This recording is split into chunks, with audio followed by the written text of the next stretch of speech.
one child policy, when did that come into effect, and did they not project forward off what that was gonna do to them, or were they just looking at a 10-year plan, a 20-year plan, and now they're at the 40, 50-year side of this? And what's going on there?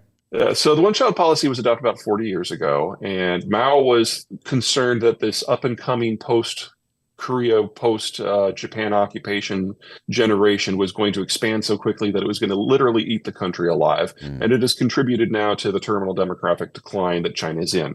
But I don't think it's quite accurate, maybe a little unfair to put all of the fault on the one-child policy. It was, in time, proven to be a bad policy. I'm not disputing that. But when you move off the farm and into the town, you go from kids being free labor, and so you have as many as you can put up with, plus one, because that's how you find out it's too many, to kids being a luxury good and just the source of migraines. So in the case of China, if you go back just to the 1950s, they were having 7 and 8 kids per woman. Now in the cities, it's less than 1. Jeez.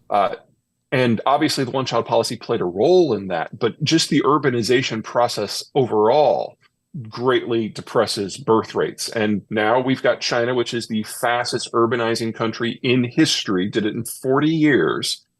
And on top of that, they've got the one-child policy. So you put those two together, and the result is the death of the country. We're near the end. Geez, what steps are they taking to mitigate any of that? Or are they just blindly going forward?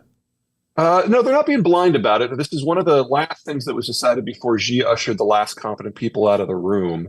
I like the product placement there. There it is. It's back. Is it in? Bam. End of the world is just the beginning. So it's been out for a year. So I want to talk to you about that too.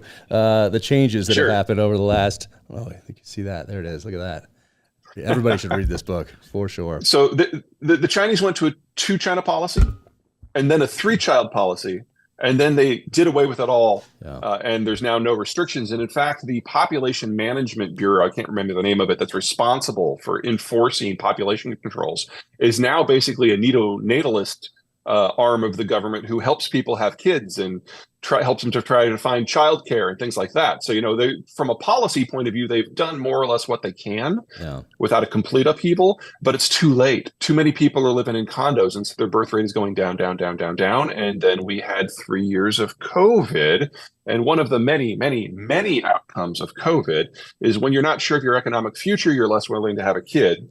And the specific Chinese flavor of that is when you can't see your mistress every week, which is apparently really popular, your marriage falls apart. Oh.